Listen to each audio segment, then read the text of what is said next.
Gel seni sahnelerde görelim. Ya, hey, ya, hey, ya, hey. Bul bana acil para, sıkışıyoruz aga kutulara. Sokağım derselen verdi zollara, orijinal gen kara kafa.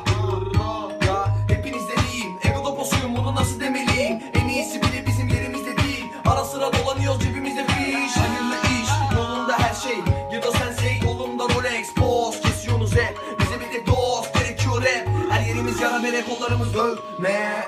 Bize övme, örnek olamadan önce. O sigara bir tur daha dönce. Bir sorun var, henüz iyi değil, birçok arkamdan dönen o oyuna. Geri geldim koşsam daha hiç yorulmam ama bir sorun var. Şaşıracak herkes bir gün bak yolundan. Çıkın artık yolundan, biz ortamdaysak sorun var. Bir yanı zor, bir yanı kolay, bir yanım okudu, bir yanım olay. İnanmak insanı bir anda yorar, bu bir nasır geçse de düzelmez hayatım. Pisliğin içinde geçti ve düzeldi sonunda, gençliğim eski bir şahinin içinde bitti. Bir tepeleme sorunların sonunda bu. Cep yok ne bir para pul, şehrim hızlı ve gençleri dinliyor beni. Sesli caddeler büyülü, hepinizi gezmiyor kimileri büyüdüğü yeri.